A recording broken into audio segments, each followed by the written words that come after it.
दोस्तों नमस्कार। आजाद मीडिया पर एक बार फिर से आप सभी का स्वागत करते हैं। दरअसल आज बहुत ही बड़ी अपडेट आई है कि लोकतंत्र में तानाशाही को खत्म कर एक बार फिर से लोकतंत्र की गवाही देता फैसला मुंबई हाईकोर्ट से आया है। जी हाँ, पीआईबी फैक्ट चेक जो सरकार ने प्रेस इंफॉर्मेशन ब्यूरो की एक यूनिट के तहत जो आज़ाद पत्रकार हैं या फिर जो भी अपना सरकार के कामकाज के बारे में या फिर कह दीजिए गोदी मीडिया की तरह चापलूसी नहीं करते, उनको जो है एक तरीके से अपने अंडर कंट्रोल करने के लिए एक नियमों में आईटी नियमों में बदलाव करके पीआईबी फैक्ट चेक यूनिट बनाई।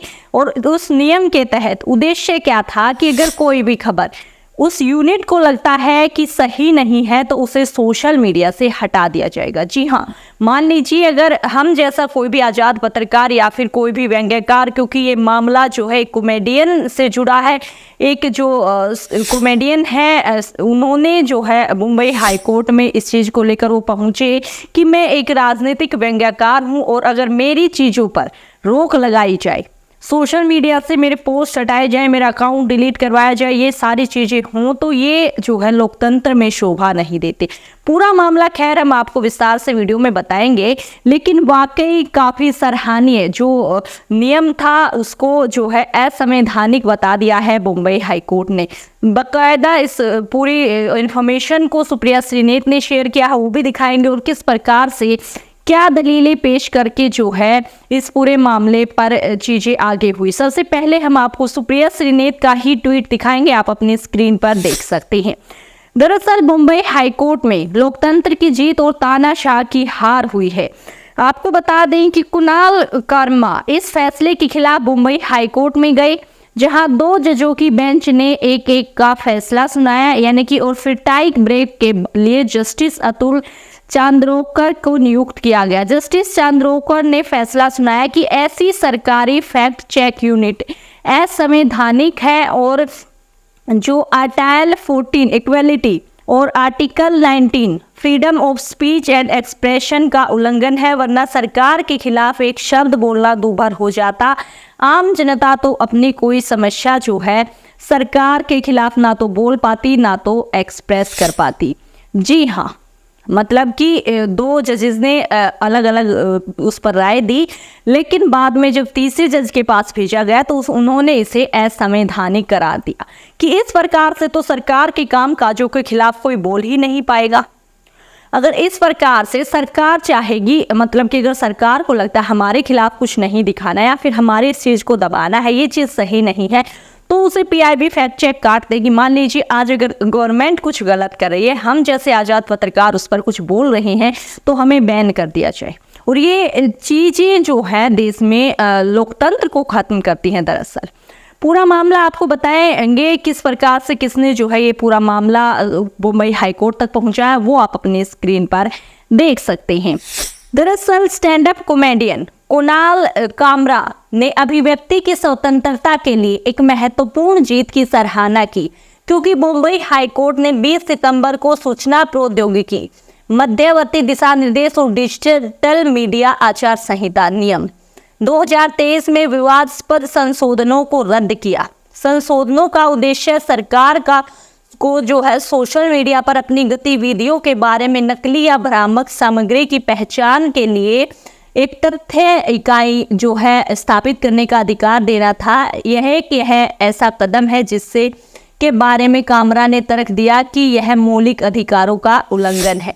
कामरा ने जो है अपने ट्विटर यानी एक्स पर लिखा कि यह कानून सिर्फ उन लोगों को प्रभावित नहीं करता जो सरकार से संबंधित सामग्री लिखते, बोलते या बनाते हैं। यह हर नागरिक को प्रभावित करता जिसका अधिकार है कि वो सरकार के कामकाज के बारे में जान सके। जी हाँ, कि ये सिर्फ हम जैसे पत्रकारों या जो राजनीतिक विश्लेषक हैं या उन सब को नहीं करता है सिर्फ प्रभावित, ये उस समुदाय को, उस जनता को, उस आम व्यक्ति को भी प्रभावित करता है जिसका अधिकार है कि वो सरकार की सच्चाई जाने, सरकार के कामकाज के बारे में जाने और जिस प्रकार से सरकारें अपना अस्तित्व स्थापित करने के लिए व्यक्तियों के मौलिक अधिकारों को जो है एक तरीके से संकुचित करने का प्रयास कर रही हैं, उनके खिलाफ जो है सारी चीजें जनता जान सके, ये जनता का भी अधिकार है। जी हाँ, क्योंकि एक लोकतांत्रिक देश में जनता की सरकार होती है, यानी जनता द्वारा चुनी गई सरकार, और उसके बारे में पूरी जानकारी रखना भी जनता का अधिकार है। उसे अगर कोई व्यक्ति जो है अगर जैसे मान लीजिए हमारे जैसा कोई पत्रकार या फिर कोई भी जो है सोशल मीडिया के तहत जो है सरकार की चीज़ें बता रहा है, सरकार के कामकाज को सामने ला रहा है और वो सही है अगर, और सरकार को चुप गया तो सरकार उसे नहीं हटा सकती है, क्योंकि जो है यही ये पूरा मामला है। दरअसल सरकार को लगता था कि जो ज़्यादा एक तरीके से बोलने लगे सरकार के बारे में, उसको वहीं पर एक तरीके से पकड़ लिया जाए, मतलब कि उसकी जो भी सोशल मीडिया है उसको प्लेटफॉर्म ही हटा दिया जाए।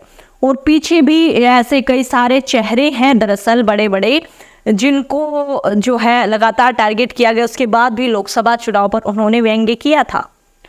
उसके बाद जो है कुणाल कामरा ने क्या कहा, दरअसल मुख्य मुद्दा क्या था उनका, वो आप अपनी स्क्रीन पर देखिए।